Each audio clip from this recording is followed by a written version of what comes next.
Hey everyone, happy Saturday afternoon, lunchtime, or breakfast time for you over in the Pacific Coast.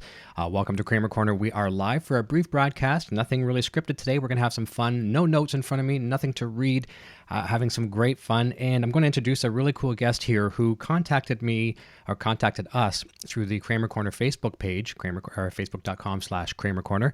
Mr. Stephen Hurd is joining us. And Stephen, here's a little story. I'm going to kind of preface this a little bit. You know, you see these really cool stories out there where you find an old, 57 Chevy in a garage, it's locked away, and, it's lost and discarded and unloved, and people restore them and stuff like that. Well, we have kind of, maybe not as cool as finding a 57 Chevy in a garage, but it's pretty darn cool for the guitar players, maybe even cooler. So, Stephen, first of all, welcome to the program, and maybe tell us a little bit about yourself. Sure. I'm just an old 80s guy, 50 years old. I live down here in Jackson, Mississippi, which is, if you like Star Wars, it's the state furthest from the brightest part of the planet. Okay. Nothing to see here, as they say in the cop shows. Yeah, move along. Nothing to see here. Yes, exactly.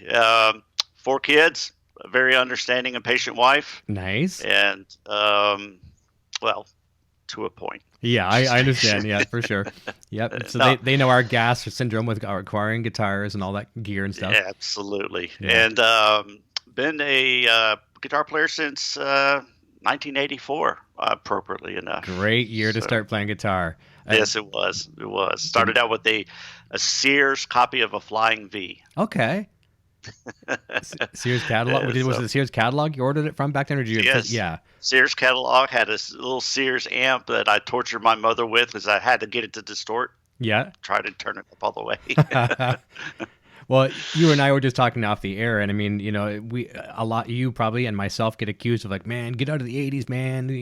I love the 80s. And, you and I were just saying off the air, like you said, it's not about the parachute pants. It's not about that. It's about the guitar.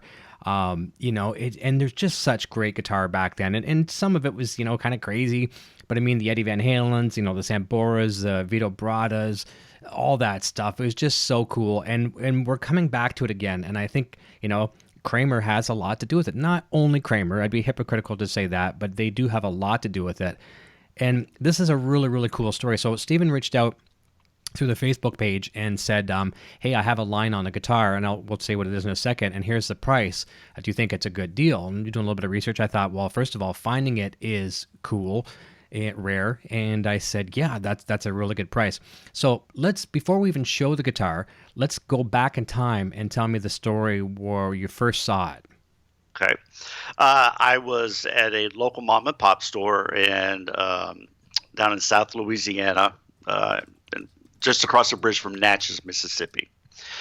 It was on the day that JFK Jr. had passed away, and I was in the store, and the gentleman had a transparent red Kramer Pacer. It was old stock, and still had the hang tags on it. And he said he had another one in the back, but he wasn't really wanting to sell it, so I didn't pay any mind. I went ahead and purchased this Pacer. Loved that guitar, and probably about 5 years later or so, I just again going into the store, buy some strings, whatever, and I asked him, "Do you still have that other Cramer you told me about?" He said, "Yes, I do. Let's come on back here into my storage area and see if there's anything in there that you'd like to see." So there it was. There was a Cramer shipping box. Okay. And caught my eye. I said, "Let's take a look at this Cramer you've been telling me about." And it was I felt like Indiana Jones for a second. The Ark of the Covenant or whatever, right? Yes. I had I got the shipping box, opened up the case, and it was like, in Pulp Fiction when you open up the briefcase and there's that glow. Yes, yeah. That's what it felt like. I did not purchase the guitar at that time. Mm-hmm. I wound up getting a 52 Telly. Oh, that's cool. For whatever reason. Yeah. So forward all these years. So this is about 2006 when I first saw this particular guitar. And then I moved away, and I kept thinking I want to get a new guitar from the Kramer guitar from the Gibson brand.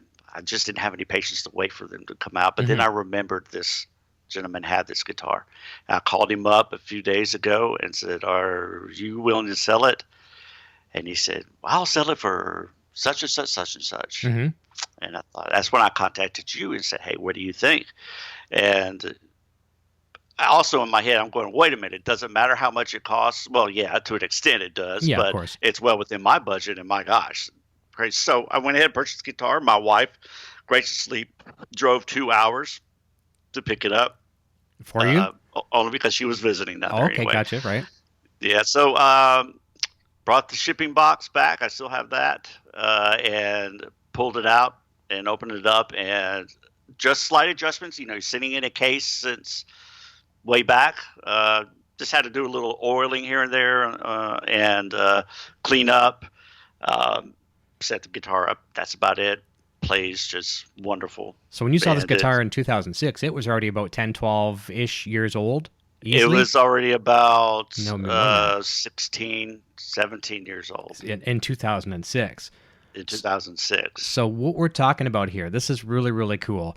First of all, I'm going to say something real quick. Chad Boston's in the chat, and he sent that $4.99 super chat for coffee time. He says, thank you very much. And we'll say hi to everybody in chat as well, too. We're talking about a dated 1989 Cramer / Floyd Rose Sustainer. Let's have a look at this thing. Okay, forget this. It's black, so I might have some fingerprints on it. There's the guitar body. They see the Floyd Rose Sustainer. We have the headstock inlays with Cramer there at the 12th fret. Going on down there. Then that beautiful logo. It's just stellar. The back, 3-piece maple, if you can see that. Of course, this is the drilled through Floyd Rose bridge. Yeah. And then the back here, if I can get it right, you should see the battery compartment right about a little further and go down a little bit more if you can. There it is right there. I still got the protective plastic, whatever they had on. And that'd be a 9-volt probably in there, right? Yes. Yeah. Yes. And the LED light down here, if you can see it, it's green. I can't see that. Where is it? Oh, there it is, right on. So that's letting you know the sustainer is engaged? The sustainer is engaged. Yeah. 3 different modes for the sustainer. Okay. There's a fundamental mode, which really just kind of acts like a sustainer would. Yep. Gives you that long sustain, gives you feedback. Harmonic mode will allow you to bring notes up to the peak of high C. Okay. So you hit a note and it will transform gradually up there. You know, it reminds me in this Van Halen song "Out of Love." You know, that very beginning high pitch. Yeah. I've gotten that before, but it's hard. But I've gotten that note out of this. Okay. Then there's another fundamental switch that allows the peak note to be F sharp. Gotcha. Okay, that one's a little bit more difficult to work with, but the also with this switch here is the bridge pickup on with the sustainer on. You can turn just the bridge pickup on without the sustainer, and then the neck pickup. Again, this is the on and off switch for the sustainer.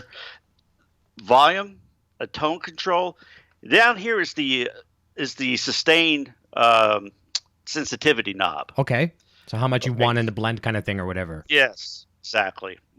And they recommend that whenever the mode is in the fundamental mode to turn the sensitivity to about halfway. Okay. In the midpoint. It just has a more natural effect. Gotcha. Other than that, there's a Seymour Duncan JB in the bridge, non-logoed, which I always thought was cool. Yes. This Floyd Rose, it says Floyd Rose Original. Okay. Here. The main difference I've seen is the intonation saddles. Okay, you know, you always have a large screw for the intonation saddle. These are really small. You use a very small Allen wrench. Let me see if you can see that. Yep, that's common. That would be actually no. Yeah, that's a common size. Okay. Yeah. I'm used to seeing them with a much larger. Okay. Allen screw, but yeah, these use a small Allen wrench. Surprisingly enough, I only had to intonate the A string. That's good. I'll give you an example here. I'm going to switch back to my screen, and I'll grab a couple wrenches here. Actually, wrong size here. I got so many Allen wrenches here. It's not even funny. Okay, so here's your typical 3mm wrench that you'd use for your locking nut at the top, right? And then here, I don't even know what the millimeter is. I'm not even going to guess, but this is the common one for a Floyd Rose. So if I can try to put it real close to my camera, I'm not going to put it for the camera for you to see. I've got two cameras running here. I'll show it for the camera for the audience. It'll be clearer. I'll try to show the difference in size. Maybe try this. It's very hard to. There we go. This gives you a bit of a perspective. So the smaller one would be the one for the saddles. But the Allen wrench is actually smaller than the other one. Yeah, and very tiny. I always find you got to be so careful with those too, because it's so easy to over torque the larger nuts, but the saddle it can be even trickier as well too. Yeah. But yeah, exactly. nice non Seymour Duncan logoed pickup. I'm going to read a couple facts off the VintageCramer.com website, because yours is really cool, because what they did in some of these models, I'm not sure if it just become a manufacturing thing and they wanted to save some money. Some of them didn't actually even have the battery compartments. So this is, again, taken from VintageCramer.com. It says the Kramer Sustainer. In the latter part of 1989, Kramer introduced a radical new invention and guitar to the lines, the Floyd Rose Sustainer guitar. The guitar itself was based on the 7/8 inch scale, square-cornered soloist style, double cutaway shape with a scalloped lower horn. Neck was a three-piece, as you showed. A three-piece, pointy, droopy head bolt-on variety with either dots and the Kramer block inlay at the 12th fret, which yours has, or shark tooth headstock inlays. Throughout with a 12th fret inlay sporting the company name. Yours has. Fretboards were made of rosewood. All models, of course, had the Floyd Rose bridge, of course, and came in a double hum configuration, which yours is. Same as well. The neck pickup humbucker actually doubled as a built-in EBO type unit, and those are really cool, the EBOs. Developed by Floyd Rose, Rick Knotts, I believe, and Steve Moore. The unit yielded a magnetic force that caused the string to vibrate, sustain infinitely. Furthermore, the sustaining pickup had the ability to hold a note for as long as the batteries would hold out. And then they said down the road too, sometimes some of these things would fizz out over the years, like the electronics would fizz out, and people are starting to gravitate more towards the Fernandez sustainer and things like that. But if you look back, we think you watch Eddie Van Halen when he was using the PV Wolfgangs there, he had a sustainer pickup in that guitar, and people think that's his first introduction. And I think he almost used it over the top sometimes. It almost got too much because he was using it on everything. But they thought that was the first introduction. But you go back, Eddie was endorsing basically the Kramer Sustainer back then. There was a beautiful ad. Remember him playing the red one? I think it was, I think there's a picture on the website. I can't show it. Sitting on the beach. Yeah, with at the bottle of fire. wine. Yeah, that's right. And then there's another one where he's got the parachute pants holding it back a little bit. What a cool find. Just having a new, and you said it's not mint, but I mean, it's as mint as mint can be. A couple pick scratches that you probably put in it. Yes, exactly. I can't believe that something like that was still sitting in the store. The guy actually told me, I'd forgotten all about that. Wow. And I said, well, go back and make sure it's still there. Yeah. What are the chances? So, the gentleman that owns the store is a member of the Louisiana Music Hall of Fame. Nice. He wrote songs for Marty Robbins and a few other country artists. Fine guitar player. And this is an old school store. What I mean by that is they carry their own accounts. Wow. So I have bought a lot of gear from him, and he carried it on his account, and basically your credit was based on how well he knew you. Yeah. If I know you and you're good, we shake on the deal, we're good. Yes, exactly. And just a sweet man. Really sweet man. He has financed, I think, every musician in Natchez, Mississippi, and Vidalia, Louisiana, at one time or another. He's been in business for many years. Sadly, many years. There's not a lot of that left. You know what I mean? There's just a handful of these guys. Like I've worked at a couple of local music stores many years ago. But before I even worked there, as a very young green musician, I'd go in there, not have enough money for a new guitar, but I'd see something I really liked, and I would say, guys, can I take it home and play it for the weekend? They make me sign a paper, bring it back on Tuesday or Monday, whatever the case may be, but I bring it home over the weekend. Then I come back on Monday begging, pleading, how can I get this guitar? Can I give you $100 now? You know what I mean? And a lot of times they'd let you take it, like you're saying, right? And you just don't get that these days. You got to shop online, and I'm not discouraging that, but it's a breed practice that we're losing, and our kids eventually, and maybe their kids, they're not going to have go into a music store and try a guitar. They're going to be all gone. I know, and you're going to. What you're getting, I don't mean to disparage a certain big box chain that's out there. Yeah, I know what you mean. But the attention to detail, the personable service, and of course, I understand you've got a ton of customers in there that you're trying to get through, but you're looking at guitars that have not been set up properly. You've got some kid banging on them, trying to play the greatest Metallica riff that they can, and they're just banging on the thing. I know. That's one good thing, but you're not hearing any Stairway to Heaven in music stores as much as you used to. That's right. Yeah, that I can live with that. That's one thing I can handle. I can handle no Stairway. But no, this is so cool. Do you have so I obviously over the years you've owned other Kramer guitars. Do you have any other vintage or new now, or? No, I didn't. When we were talking earlier, I was telling you my friends from back then have all quote unquote graduated to the Strats and the Les Pauls, and I did for a while. But then I realized, wait a minute, why should I? I'm a child of the '80s. I love the '80s. I love the '80s music. Why should I even worry about what somebody says? So that's why I have the Stripes series, yellow and black, and that's I think I got a BC Rich Warlock sitting in a closet, and I've pulled that out many a times. I've played Mustang Sally on a BC Rich Warlock before. A Randy Rhoads guitar has played many blues licks in any bar, so I don't care anymore. It's the fun factor, and if you got to get up there and play your guitar just because you're worried about what the audience thinks of you by playing a Stripe series guitar, something like that, it's just not any fun. That's right. Anymore. I'll tell you real quick. My very first Cramer was not a guitar; it was a aluminum neck Vanguard bass. Wow. And I do have pictures of it somewhere. I was playing bass in a band because the other guitar player was much better than I was. So that was my very first one. And I remember I had an old Aerostar series. Yeah. Kramer, Pacers, Berettas. I owned a Holy Grail Beretta. Did you? I did. My guitar teacher had one as well. Mm-hmm. At the time, you couldn't give those things away, right? Unfortunately. So that's one of those great regrets.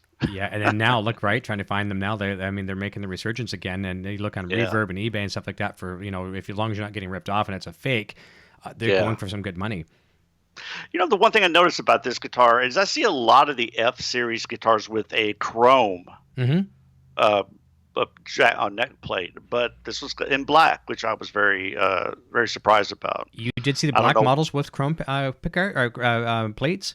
Yes, I have seen some of them. If you don't mind, real quick, I want to show you something else that was with came with this. Go ahead. I'm just looking on the website too for some more information on that to see if it says anything about the plate. Here's some case candy. First of all, my favorite, the Dennis Berardi and Eddie Van Halen, Steve Ripley, who's no longer with us, and Seymour Duncan. And Floyd Rose himself, too. And Floyd Rose himself, yes. Look at that bunch. I mean, look at that bunch, right? Yes. That to me was almost worth the price of admission. I know, I agree. Almost. I love that. The hang tag, you probably can't read that because it's white, but that's the quality assurance tag. Okay. And then down here, I didn't open it up, but there's the equipped with Floyd Rose. I mean, with Seymour Duncan. Nice pickups, and it's actually a sticker. That's cool. Yeah. Yeah. Keep that in that bag. Oh yeah, it's not going anywhere. Nice. So I thought that was just great. And then this, it's filled out now, but a personal note from Dennis Berardi, thanking you for buying your Kramer guitar. So it's those little pieces there, I included that little picture that you sent me where it says, thank you for buying the guitar, whatever, such and such, Dennis Berardi, whatever. I included that on the thumbnail of today's video. So, oh, great. Yeah, I'll tell him the story because he's coming on Tuesday night, and I'll tell him the story. He'll be really happy.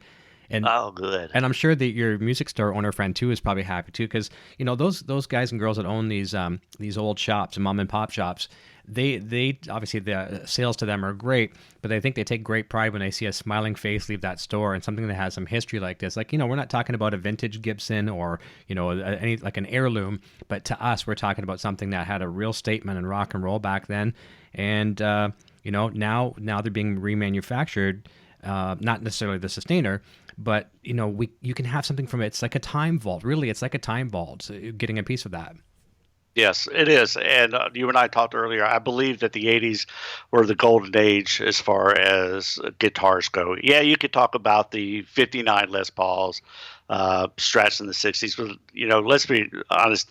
The 80s guitar is what 80s guitars are what kids are playing these days. The evolution of what happened back then. All the shredding that goes on. These were the original shredder guitars. You still see people playing Floyd Roses, even though you have young kids that don't know what to do with them. Mm-hmm. This is all because of Cramer. I know. You see guys playing Charvels. Charvels was around in the late 70s, 80s. All of this stuff is that guitars are doing now are because of the guitars that they were making in the 80s. So whether the kids know it or not, they're very influenced by what happened in the 80s, whether they want to admit it or not. I agree. Well, last night, I know you watched the interview I did last night with Henry, and there's one point in the night I asked him, I said, I'd like to see what you put as a value on the Floyd Rose tremolo as, the success of the brand. And that trem is, look where it went. Look what it did for guitar. Obviously Exactly. Eddie Van Halen and Floyd Rose themselves had everything to do with that, but having Kramer having an exclusive on that for quite some time, it really put that brand on the map. And there was some cool stories hearing the backstory in that too. But I'm really looking forward to speaking to Dennis, and like I say, I'll share this story with him for sure. I know he'll take great pride in it. But I'm really happy that you contacted me, because I'm telling the fans here as well too. Like, you contacted me through the Facebook page, and this is something I wanted to act on right away. And I just couldn't do it that day that you got the guitar. We've been kind of busy here, but I was like, as soon as we can get one window of opportunity, which is today, I wanted to jump on this because I wanted to share the excitement. It's like when someone gets a new guitar, we all like to live through that. It's like watching someone open a Christmas present. But when you get to open a Christmas present that was lost, we'll say, and Yes. unloved and forgotten, it's even cooler. It's amazing. I can't wait to hear my wife say, "You love that guitar more than you love me." And I tell her, "Well, this guitar is older than our marriage." So. There you go. But you know what? Every time you play it, it's like which I'm looking for, the DeLorean, the time machine DeLorean from Back to the Future. You get to go back to the 80s, and the minute you play a note on it, sustain that with the sustainer, you're going to remember a certain part in your life that, maybe it was some Van Halen, maybe it was whatever it may be, but it's a time capsule. And there's so many stresses in life, why not just take a little vacation and go back in time with the guitar a bit? Yeah, absolutely. Yeah. I wear my metal's influence, my 80s influence on my sleeve whenever I play. I don't, I love new bands that are out. Some Sure. I love Ghost. That's probably my current favorite band. I love what Greta Van Fleet's doing. Yeah. But again, it all goes back to the 1980s. Everything all the techniques that these guys are doing when they're tapping. Mm-hmm. Oh no, they don't want to admit where they got tapping Of from. course. But let's be honest with you. And I just can't say enough how happy I am about this guitar, about finding this. This will be passed down to my kids. Nice. And whether they play it or not is inconsequential. They just need to keep it strung up and set up. That's all I ask. That's right.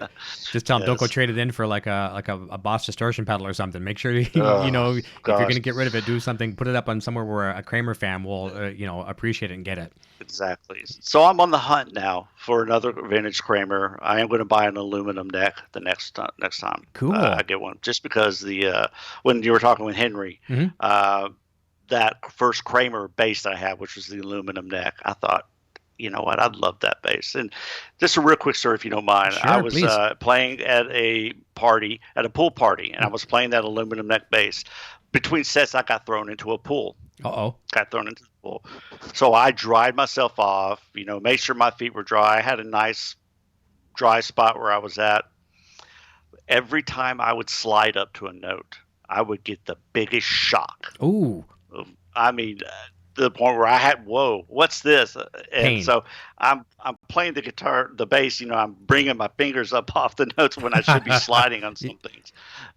So those things would definitely hurt you if you didn't watch out. You got to be careful. Yeah. Conductor, Yes. right? It's a conductor. Yes, it was. I was dry. I don't know what the deal was, but That's nuts. maybe somewhere. Maybe bad ground or something somewhere. But I Yes. know how those play. I've only played one in my life. Was at Gary's place, and it just felt amazing. Like it wasn't overly heavy. There was good balance to it. But it just felt unlike anything I've ever played before. Obviously, there was that strength in the neck; it just wasn't going anywhere. Exactly. But it was heavy. I'm not going to lie; it was like about 2 Les Pauls heavy. But it was amazing. This one's got some weight to it. Yeah. I'm not sure what the body material is. I mean, it could be alder, maybe maple. I know they did some guitars at maple, but I'm not sure what the. Yeah, I'm not seeing it. It probably is on here, but it's so hard to read sometimes on the black background of the website. Yeah. Yeah, but and again, yeah, did it come with all the inside? Did it come with all the schematics, like for the pickup and all that kind of stuff? Inside? It did come with the manual Nice. for the sustainer, and yeah, all the other little case candy. Nice. So Well, yeah, because it's original, right? He wouldn't have taken Yeah. anything out of it. All that's Exactly. fantastic. And I know what you mean too now about you get one, now you want another one. And same as me too. I love to death. I love the new Gibson ones that we have under the Gibson brands. We've got the Assault Plus 220 and the Vintage Pacer Deluxe, which is now going to be, well, I don't want to say discontinued, but they certainly aren't on the new lineup. And Aljon from Gibson Brands had said, if there's some out there in stores right now, so grab them while you can. It plays like $1 million. But I do want to go back and get some of the old Berettas. I want to get like the Focuses and the Strikers I used to play all the time, even though the Strikers were really cheap. I had a Striker. It was I forget what model it was. I think it was like a 300 ST. Had a humbucker single. It was like a Strat. Just absolutely amazing. And what's really funny is back in that day, I took that guitar and I had an old Nady 201 wireless. I actually still have the wireless. I can't believe it. It may not be the same one. Maybe I bought a new one, but I don't use it anymore because it's like it would work, but I don't use it. And I took out the components and I routed out a spot in the back of my Cramer and I put in the wireless component, stuck it in there, and I thought this is gonna be a cool thing. I'm gonna try to invent this idea.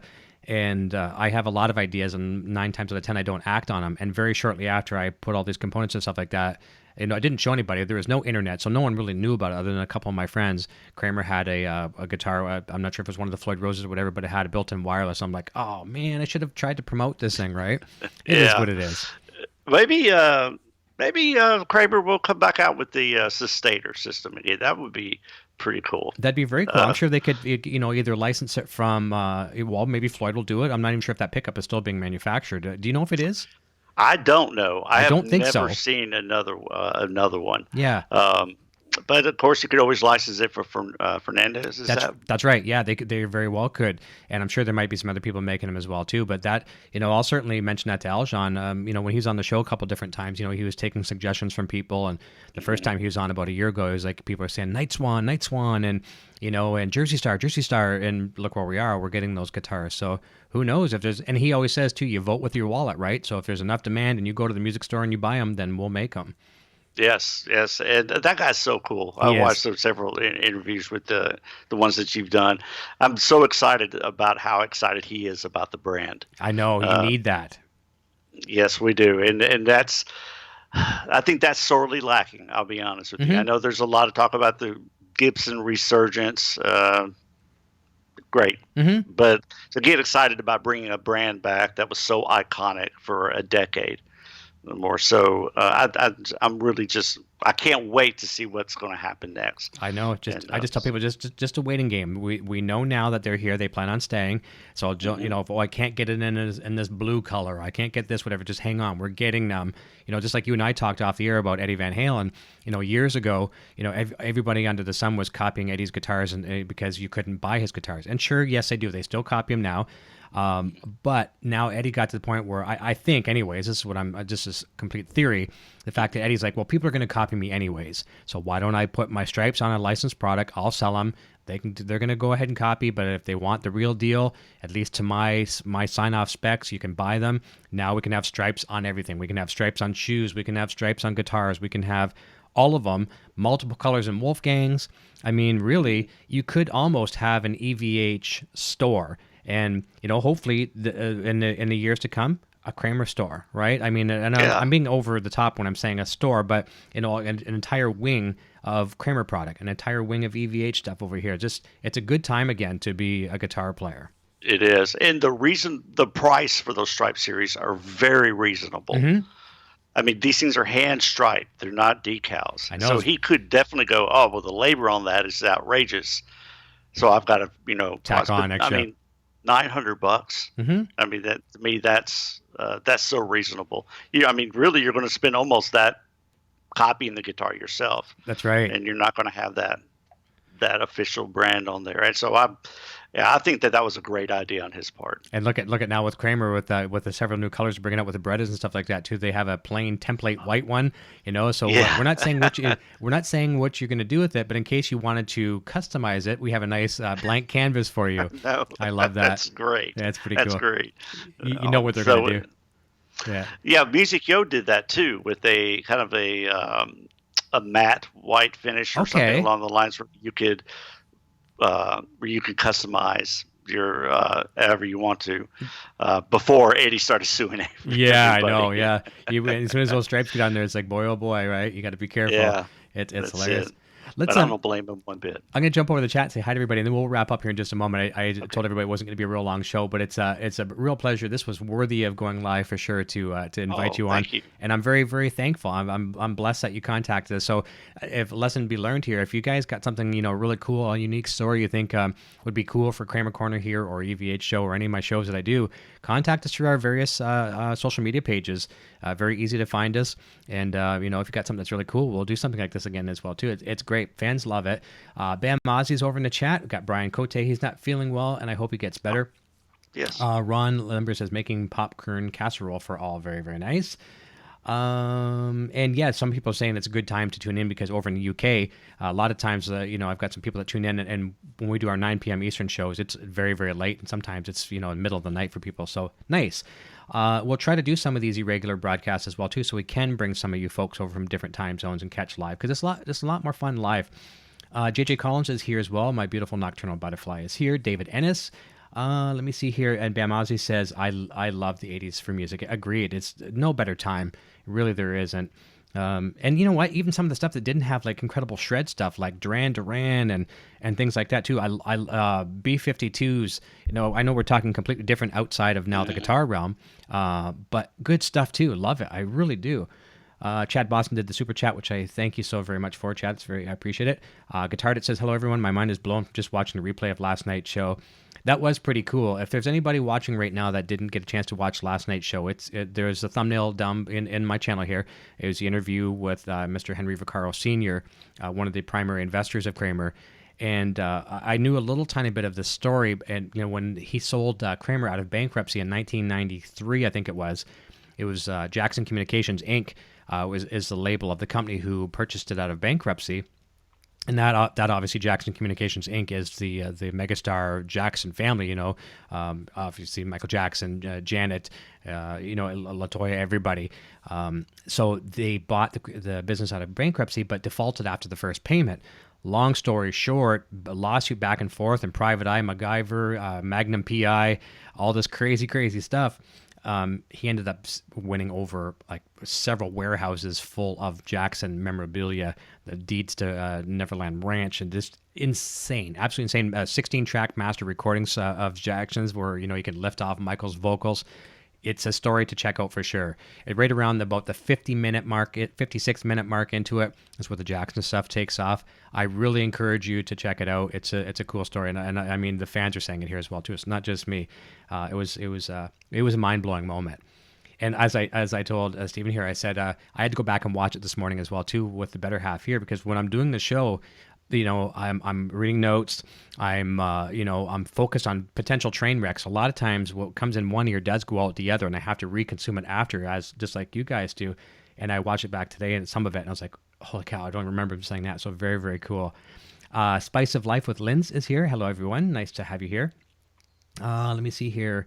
And JJ says, I owned a very similar one years ago, except mine was red. Yeah, it talks about the color. Let me talk about that for a quick second. Where did I see that? Okay. It came in black, cream, white, red stain, blue stain, candy blue, champagne. That champagne on the SM1 is really nice. Flip-flop blue, flip-flop red, flip-flop white, seafoam green, fluorescent pink. That would be very cool. Violet. And then 3 types the hollow flash finishes before being reduced down to only 4 common colors: black, candy blue, candy red, and white in 1990. Options were gold hardware, reverse head. Is yours reverse head or no? Yours is pointing to the right, regular, right? Yeah. Yeah. Okay. I Regular. forgot. Okay. Reverse head, lefty, and graphics. Sustainer guitar went down with the company that same year. So yeah, basically when Kramer's starting to go down before all the fire sales and all that kind of stuff, surplus stock. That was one of the last ones. So that's interesting. And it said there is also evidence that the Kramer was planning to put the sustaining mechanism on the Proax with a new 5-way switch that would enable the sustaining function in all 5 positions. That's neat. So far, none of these models have shown up, and never sure if it was put into production. But, and this is really cool about the battery compartment, too. I got sidetracked for a second, but it said, additionally, earlier models sustainers do not have an extra battery cavity on the back of the body for the sustainer system. The battery was housed in the standard control cavity. And I like the fact that yours has its own because, you don't want your battery in there with the pots and all that kind of stuff. Mm-hmm. I know some people do that with their EMGs and things like that. They have nowhere else to put it, so they'll stick it in there. But that's cool. Just back to the chat to wrap up here. Let me see here. Anke is over here from Germany. It says hi from Germany, and it's not the middle of the night. I know they try to tune in, and we're doing these late night broadcasts, so sometimes it's very tough. Very, very nice. I appreciate it. Todd, aka Soda Pop, is here. Nas Tomahawk says, I bought a Kramer Sustainer new back in '89. I think I wish I still had it. Great guitar, and here we go. We're taking you back to 1989. Yes, this is so cool. Let me see if I miss anything else. I'm going to scroll. I scroll too fast, and that happens. Bear with me for a second. I'm surprised we got so many people tuning in today on a unscheduled broadcast for the most part. This is great. Chris Link is here. Hello, Kramer lovers. Did I miss anybody else? Todd, David Ennis. Wally in the box. Kramer guitar with a thumbs up. Chris Link. Let me see here. Bam Ozzy, everything becomes vintage and desirable at some point, even if they weren't great at the time. Exactly. I mean, that's a very true statement, right? Yeah, I agree with that wholeheartedly. Yeah, Wally in the box. Let me see here. And guitar that says, but yeah, playing it, got to put some D'Addario 9.5s on there. And after the show, nice. Yeah. I think he's talking about his new guitar he got, Gibson. Let me see here. Almost down to the bottom, man. This is good. Bam Ozzy says that was the era that aftermarket mods too, getting rid of the old and looking for something new and flashy. Yeah, exactly. Like some guitars didn't have the Floyd Rose. You'd hop up the Floyd Rose. You put in hotter pickups. Pickups were a huge thing back then. Damaris and Seymour Duncan and all this other cool stuff. And that was just something that was an endless battle. Was pickups, and then I want something hotter. And you change your pickups 10 times. You change your volume pots, all that kind of stuff. And then even now today, we still have all these aftermarket accessories, which are fantastic too. Yeah, real quick, the interesting thing about the manual says that the Sustainer is made to work with Seymour Duncan JB pickups. Really? I wonder if that's a marketing. I wonder if that's a marketing ploy. It may be, but I'm going to tell you, I have another guitar with a JB pickup in it, and I'm not sure if it's just wood, what it is, but the output on this one does not seem to be as much as the one that I currently have. Really? I'd like to open to get the output on it, but I'm not going to open it up or anything like that. But it does, and it almost makes sense because of the Sustainer itself, because it's going to be putting out a lot of magnetic pressure. So I don't know, maybe there's just an older model and they decided to jump the output up later on, and I could be wrong. Yeah, you never know. I'd like to hear from like an engineering standpoint, because I don't get all that stuff. I really don't. I'd love to hear someone that has the bit of an engineering background to comment on that. That's very cool though. It could just be made for that pickup. Janice Lala is here saying just got here. Thank you, Janice, for tuning in. And we are wrapping up in just a moment. This is kind of a fun short one. It's an easy one to digest in a short setting. Chris Link says, great Kramer story, Eric. Thank you. I really enjoyed the show last night. Thank you very much for watching as well, too. I thought that was pretty cool. And as I mentioned at the top of the show here as well, too, don't forget to tune in Tuesday night at 9 p.m. Eastern. Be probably, I don't want to say our final of the Cramer interviews, because there's some other employees that are very paramount in the history as well, too. But Dennis Berardi's going to be here, and there'll be a lot of Eddie Van Halen stories. I mean, Henry did last night just kind of touch base on it. I'll elaborate just a little bit without giving the whole story away. Eddie didn't just run into a tech. Dennis didn't just run into a tech. He ran into a tech, and then it might have been Rudy. It might have been Rudy, possibly the tech at the time. It sounds to be the right era. I'll have to ask Dennis, Rudy Laren. But he goes, "Oh, you want to talk to Eddie Van Halen? Here, I'll get him on. You get him on the phone. They went to a payphone or whatever the case may be. Obviously not a cell phone back then." And put him in touch with Eddie, and he's like, "Yeah, tell him to come up to the house." Next thing you know, here's the address. Go up to Eddie's house. Goes up, gate. Rings the gate, whatever. And hi, I'm Dennis Berardi. I have an appointment with Mr. Van Halen. Okay, gates open up, and as far as I know, the whole story there too, it'll get much better from Dennis. Is he drives up to there, and Eddie was doing an interview with Guitar World or Guitar Player magazine. I don't know if it would be Guitar World back then, but one of the guitar magazines. And he goes, "Yeah, I want to do this, but hang on, we're doing an interview here, and I want to see you right away. But let's finish up this interview." Finished up the interview. Dennis comes in. They start talking, whatever, and all of a sudden, "All right, let's do it." And Dennis is like, "What do you mean, let's do it?" "No, let's do it." And so we're going to get all that story on Tuesday night, and a lot of Eddie Van Halen stories. Because Henry only got to interact with Eddie a little bit, probably more than any of us ever will, but still a little bit compared to what Dennis would. And, they were inseparable for quite some time. They did a lot of interviews online, and when I say online, they were put online. There was no online back then, but a lot of interviews that we get to see online now. Very, very cool. And Wally in the Box says, "Are the new SM1 kind of like a sustainer?" And I don't know, not really. Nothing like a sustainer. And Ron Limber says, "I don't know if I would pick up a Jackson axe after that. Any thoughts?" Well, the only thing similar is the name. No affiliation between Jackson Guitars and the Jackson family. But I mean, if it could shock you, you know what I mean? It could, the thought of it, maybe that's about the only combination that you can put two and two together. Let me see, Chris Link, "I'm excited for you, Wally." Chuck Booth, "Howdy, I missed it quickly. Does it do like a Fernandez?" Yes, exactly the same principle. I think was Floyd Rose Sustainer the first before Fernandez? I think so. I think so. I don't recall ever seeing a sustainer pickup until I saw this. Yeah, back in the day when it was first coming out. Right. So there's your answer on that one. Chuck Booth. It's very, very similar. It's basically like later on down the road, we brought out people brought out the E-bow, the electronic bow, and it was kind of a curved piece. And when you bought the E-bow, I had one.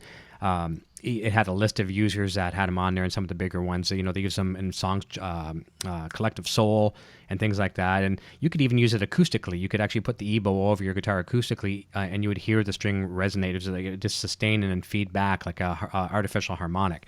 So very, very similar. And Nocturnal Butterflies on the phone. And let me see here, down to the very, very end. I think we're right down to the very end. And the last comment is David Ennis saying, "Thanks for the show."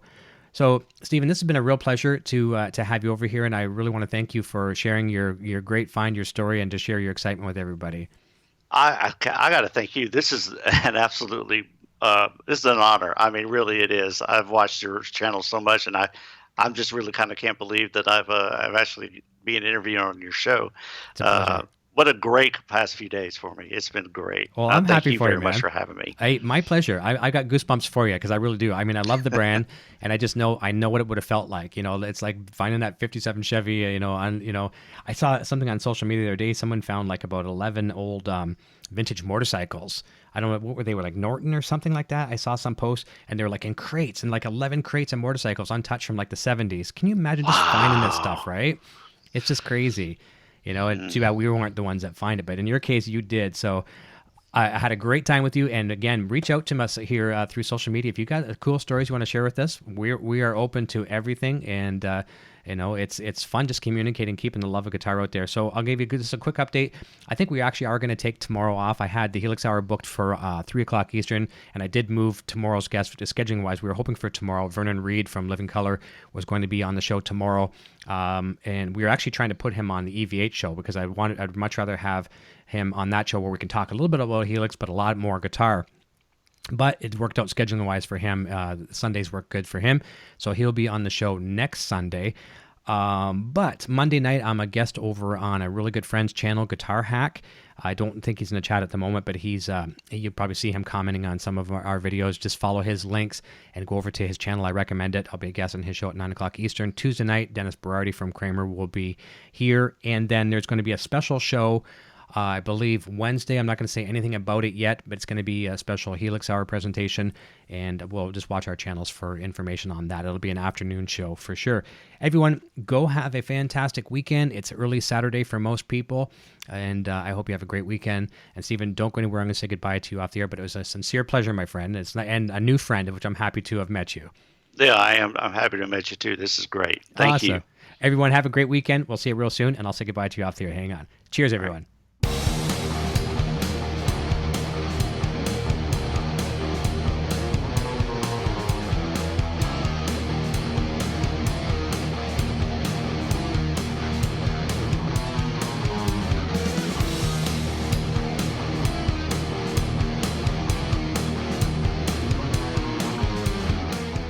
Hey everyone, thank you so much for watching, and don't forget to check out our full lineup of Kramer Korner merchandise available for purchase right now at broadstash.com.